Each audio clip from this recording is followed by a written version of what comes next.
नमस्कार, मैं हूं रवि तिवारी। अब देखना शुरू कर चुके हैं लोकल टीवी। आपको बताना चाहूंगा कि 2 दिन के बाद नगरीय निकाय चुनाव के लिए देवभोग में वोटिंग होनी है। इसके साथ ही जिला पंचायत में भी, जिला पंचायत के साथ ही जनपद और सरपंच पद के लिए, पंच पद के लिए 23 फरवरी का दिन होगा, जिस दिन वोटिंग होगी। वोटिंग से पहले वोटिंग के चुनावी समीकरण को समझाने के लिए हमारे साथ वरिष्ठ पत्रकार टेकलाल प्रधान जी मौजूद हैं। टेकलाल प्रधान जी कोई नया चेहरा नहीं, आप टेकलाल प्रधान जी को जानते हैं। टेकलाल प्रधान जी अपने बेबाकी के लिए प्रसिद्ध हैं। टेकलाल प्रधान जी एक ऐसे पत्रकार हैं कि यदि जिन्हें जहां भी गलत दिखता है बिल्कुल खुलकर लिखते हैं, और तब तक लिखते हैं जब तक उस मामले में कार्रवाई ना हो जाए। टेकलाल प्रधान जी के विषय में बताना चाहूंगा कि टेकलाल प्रधान जी ने कई ऐसे मुद्दों को लेकर अपना खबर लिखा है। उनके खबर पर कार्रवाई हुई और जिम्मेदार अधिकारी उनकी खबर के बाद जागते हैं। टेकलाल जी, लोकल टीवी में स्वागत है आपका। टेकलाल जी बताइए। आप इस तरह लोगों जनप्रतिनिधि या जो प्रत्याशी उनके विचारों को पहुंचा रहे हैं वो भी सराहनीय है, और उनके जो सवाल हैं वो भी जनप्रतिनिधियों के बीच या निर्वाचित जो जनप्रतिनिधियों के विधायक हो, सांसद हो और भी जो पदों में उन तक के जो उनको आप जो सवाल डाल रहे हैं काफी अच्छा है, सराहनीय है। टेकलाल जी, सबसे पहला सवाल, इम्पोर्टेंट सवाल, इस सवाल में आपका क्या विचार है? विचार आना जरूरी है। टेकलाल जी, आपने देखा था कि हमने कल ही नीलकंठ विसी का इंटरव्यू चलाया था। इंटरव्यू के दौरान नीलकंठ विसी जी ने खुल कर कह दिया था कि पंडरा माली समाज 2 गुटों में बढ़ जाएगा। जो वोट है 2 गुटों में बटेगा। एक पहला गुट जहां देशबंधु नायक जी को वोट करेगा तो दूसरा गुट शोभा चंद पात्र जी को वोट करेगा। इस बयान का, चूंकि वो पंडरा माली के 4 गढ़ के सभापति हैं, इस बयान को किस रूप में देखा जाए? टेकलाल प्रधान जी एक वरिष्ठ पत्रकार के रूप में इस बयान को किस रूप में देखते हैं? देखिए, नीलकंठ विसी जी एक वरिष्ठ नागरिक भी है, वरिष्ठ भी हैं बहुत ज्यादा, और समाज के प्रमुख भी है। उनकी बातों को गंभीरता से लिया भी जाता है देखो जी जी। और ये आप भी अच्छे से जानते हो, मैं भी अच्छे जानता हूँ, और लगभग देखो ब्लॉग भी जानते हो जी।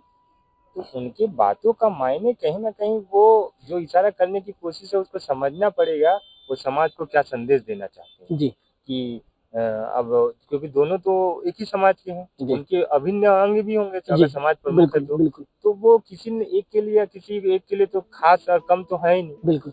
तो उनका इशारा ये है कि दोनों समाज, दोनों को समाज दोनों ही आशीर्वाद, दोनों ही उनको जैसा समर्थन देना वैसा ही रहेगा, ऐसा ही रहे। तो ऐसी स्थिति में क्या होगा, जो ये समाज को लेके साधने का जो प्रयास में रहे कोई भी प्रत्याशी, वो अब कहीं ना कहीं उसको और ज्यादा मेहनत करने की जरूरत पड़ेगी। बिल्कुल। अब उसको दूसरे समाज को भी साधने की जरूरत पड़ेगी। बिल्कुल। या हो सकता है वो दूसरे के समाज को साधने में असफल रहा, उसको मुंह की भी खानी पड़ेगी। बिल्कुल। तो वो रास्ता वो दोनों के लिए आसान है। बिल्कुल। और ये भी बता देते हैं कि ये दोनों के जो बीच में लड़ाई है ना, हो सकता है तीसरा कोई बाजी मारे, लेकिन अब तक के, हालांकि 1-2 नाम आ रहे हैं सामने, अब तक के वो भी जी जान लगा रहे हैं।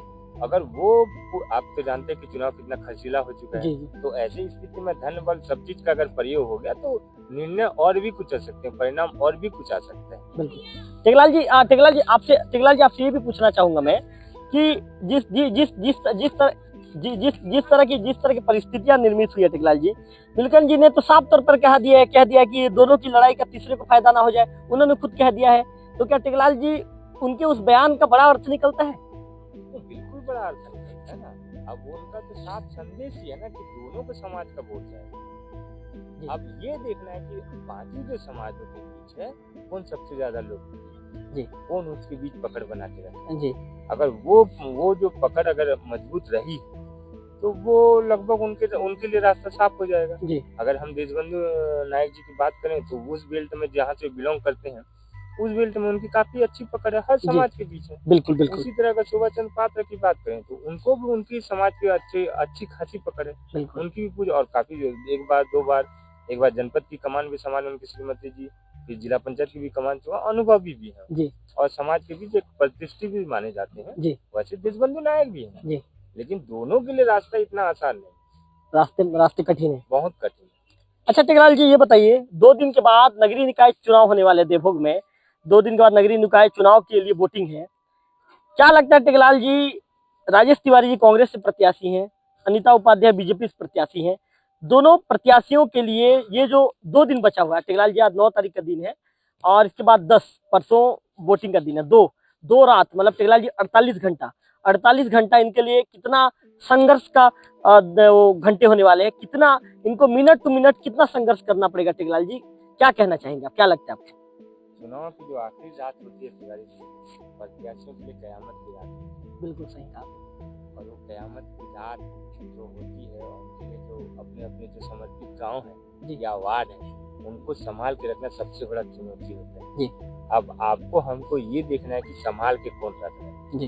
क्योंकि आप मानिए, चाहे हम राजेश तिवारी जी की बात करें या अनिता उपाध्याय जी की बात करें, तो दोनों के अपने अपने अलग अलग समर्थक वार्ड है, नहीं है इसमें कोई दौराया है, बिल्कुल है दोनों के। सही कह रहे हैं आप। तो अब वो दोनों के वार्ड में जब एक दूसरे के जब वो वार्डों को भेदने की कोशिश में लगे, कैसे भेदने की कोशिश की, हम अपने जो घोषणा हो या और भी कई तरह की चीजों हो, उससे वो वोटर्स को अपने पाले में लाने की कोशिश कर रहे हैं, और ये भी कर रहे हैं कि इनके वोटर्स को उनके पाले में चले जाए। इसके लिए कार्यक्रम भी बहुत जाते थे। आपने बीते दिन देखा होगा, जो विधायक जनक ध्रुव है बिंदानगर के, वो बीजेपी के जो समर्पित जो गांव है, उन गांव में दौरा किए हैं। वैसे ठीक बीजेपी भी उन जगहों में सभा कर रही है जहां कांग्रेस का राजेश तिवारी जी के घर में कार्यकर्ता सम्मेलन था बस्तीपारा में। तो ऐसे स्थिति में तो वक्त ही बताएगा। लेकिन एक चीज और है, आप अगर देखेंगे तो जो बीजेपी का जो सभा रहा है, वहाँ के लोग ज्यादातर मौजूद नहीं रहे। बस्तीपारा इलाका का अगर माने तो वहाँ के लोग ज्यादा लोग मौजूद नहीं रहे, गिने चुने वो प्रत्याशियों के साथ, जो वार्ड प्रत्याशी हैं, पार्षद हैं, तो उनके साथ गिने चुने समर्थक नहीं, लेकिन ज्यादातर वहाँ के लोगों की गैर मौजूदगी देखने को मिली।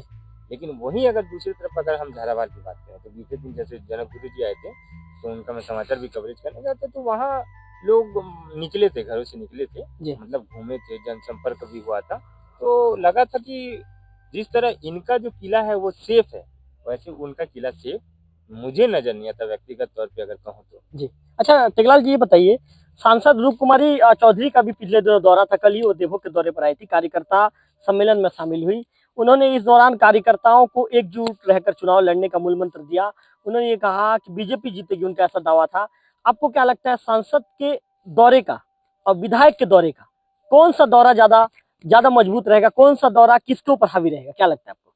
देखिए तिवारी जी, आपको भी अच्छी तरह से पता है, मैं भी अच्छी तरह से जानता हूँ, लोगों को भी ये चीज पता है कि विधानसभा के जो चुनाव है और लोकसभा के चुनाव है अलग होते हैं। यहाँ जो त्रिस्तरीय पंचायत चुनाव की बात करें या नगर पंचायत चुनाव की बात करें, तो व्यक्तिगत वैल्यू या व्यक्तिगत छवि काफी ज्यादा कारगर साबित होता है। अगर मतलब लाव लश्कर या एकदम बड़े बड़े नेताओं का काफिला अगर वोट दिलाने लगे, तो ये स्थिति निर्मित नहीं होती बीजेपी के लिए। जी।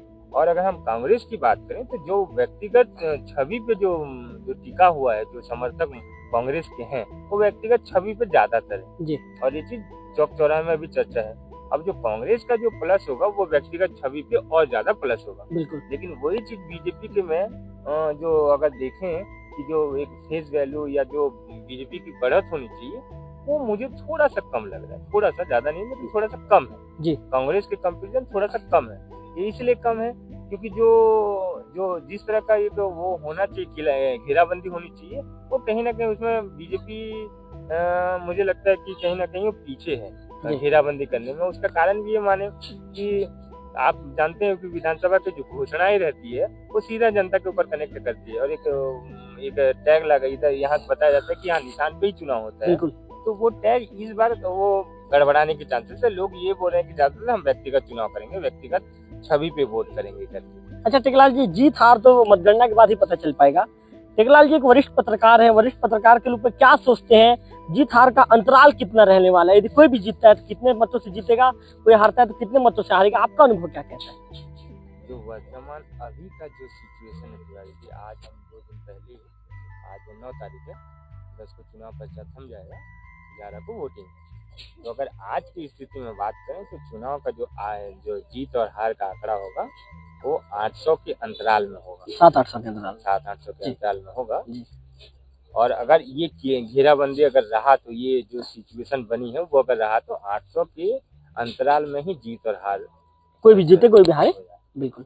अच्छा टेकलाल जी बताइए, क्या रहने वाले हैं आपको नगर पंचायत की जनता किस मुद्दे को देखकर वोट करेगी? क्या मुद्दा वहां पर काम आएगा? जो प्रत्याशी रहेंगे किस मुद्दे को लेकर जनता के बीच पहुंचेंगे, क्या लगता है आपको? देखिए मुद्दे तो, अगर हम मुद्दे की अगर बात करें तिवारी जी, तो मुद्दे क्या है आप जानते हैं। कांग्रेस अगर जैसे देवभोग ब्लॉक अगर विधानसभा का चुनाव परिणाम अगर निकालेंगे या लोकसभा का भी निकालेंगे तो कांग्रेस जो है ना देवभोग मुख्यालय में खासकर मजबूत रही। उन चुनाव परिणाम के आंकड़े अगर निकाले तो रही बात मुद्दे की, तो मुद्दे 10 से 15-20% लोगों को कनेक्ट करता है, जोड़ता है। और ज्यादातर जो लोग हैं वो ये कोशिश करते हैं कि 24 घंटा या ज्यादातर लोगों के बीच मौजूद रहे। वो सबसे ज्यादा उन लोगों को अट्रैक्ट करता है, जो वोटर्स हैं उनको अट्रैक्ट करता है कि भाई मेरे अगर सामने है, मेरे सुख दुख में खड़ा है, मैं उसका दरवाजा अगर 12 बजे भी अगर खटखटा सकता हूँ तो वो उसी के ओर जाता है। ऐसे चुनाव में बहुत ज्यादा देखने को मिलता है, आप भी देखे हो। जी जी।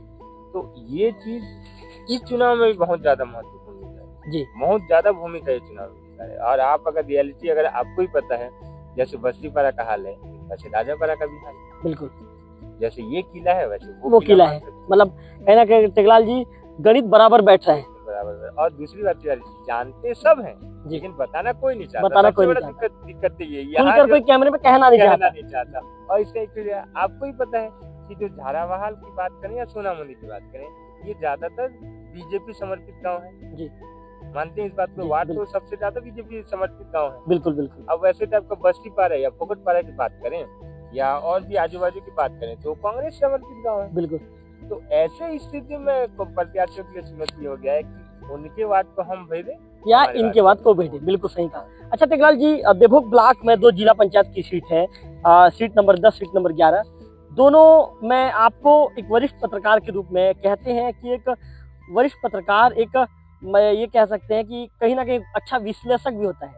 एक विश्लेषक के रूप में, एक वरिष्ठ पत्रकार के रूप में दोनों देवभोग ब्लॉक के 2 जिला पंचायत सीट को लेकर आप क्या सोचते हैं? क्या वहां पर कांटे की टक्कर रहेगी या कुछ ओवर शेष रहते? क्रिकेट की भाषा में बात कर रहा हूं मैं। कुछ ओवर सेट रहते, जो बैट्समैन है छक्का मारकर मैच जीत लेगा, या टेकलाल जी फिर ये माना जाए कि कांटे की टक्कर रहेगी, अंतिम ओवर तक ये मैच जाएगा? क्या लगता है? हाँ तिवारी जी, सबसे खास बात है कि अंतिम ओवर तक तो जाएगा टेकलाल जी? नहीं जाएगा। नहीं जाएगा क्योंकि ये जो चुनाव है, बहुत सारे जो अनुभवी जो नेता हैं जी वो आपस में टकरा रहे हैं। और इनके बीच जो तीसरा या चौथे की बात करें, वो इतनी मजबूती से उभर कर सामने नहीं आ पाए। जी जिला पंचायत स्तर की बात करें, हम अगर 10 की बात करें तो बीजेपी में टकराव है। जी आपको पता होगा धनवंतरी यादव जी बीजेपी में शामिल है। बिल्कुल। और नेहा सिंगल जी इस बार मैदान में जिला पंचायत मैदान, उन्हीं के लिए एक बैठक आयोजन किया गया। ऐसी स्थिति में कार्यकर्ता किसके लिए काम करेंगे? बीजेपी के काम करेंगे। तो ऐसे में धनवंतरी यादव जी को और ज्यादा मेहनत करने की जरूरत पड़ेगी। और ऊपर से ये चीज हो जाता है कि जो रिपीट होना, थोड़ा लोगों में नाराजगी रहती है, बहुत सभी लोगों को संतुष्ट करना मुश्किल हो जाता है, लेकिन कमजोर भी नहीं माना जा सकता। इसके अलावा तीसरा फैक्टर भी है कि जो हमारे माली समाज से हैं वो भी एक प्रत्याशी भी है। बिल्कुल। तो वो भी एक फैक्टर बने। टेकलाल जी, क्या आप माली समाज के लोगों ने 2 प्रत्याशी खड़े किया है? मतलब माली समाज से 2 प्रत्याशी हैं? नहीं, एक ही है, जैसन नागी, भूमि सुल्तान, उनकी पत्नी। जी तो यही चीज है। और आपको ये सबसे मैं बार बार ये चीज बोलता हूँ कि जो अभी का जो चुनाव हो गया, बहुत खर्चीला चुनाव है, बहुत ज्यादा खर्चीला चुनाव। टेकलाल जी, 11 के समीकरण क्या कहता है?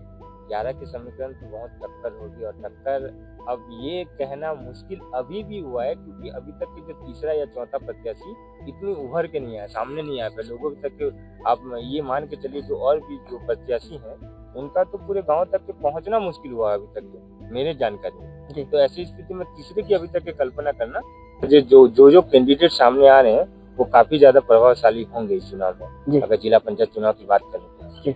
तो आप ये वरिष्ठ पत्रकार टेकलाल प्रधान जी को सुन रहे थे। टेकलाल प्रधान जी ने एक विश्लेषक के रूप में, वरिष्ठ पत्रकार के रूप में समझाया नगर पंचायत का गणित क्या होगा, जिला पंचायत का गणित क्या होगा। यदि आप ऐसे इंटरव्यू देखना चाहते हैं तो लोकल टीवी के चैनल को सब्सक्राइब कर दीजिए, बेल आइकन को क्लिक कर दीजिए, ताकि आपको देश प्रदेश के साथ ही गरियाबंद जिले की खबर, देवभोग की खबर भी सबसे पहले प्राप्त हो सके। कैमरा पर्सन विक्की के साथ रविकांत तिवारी, लोकल टीवी।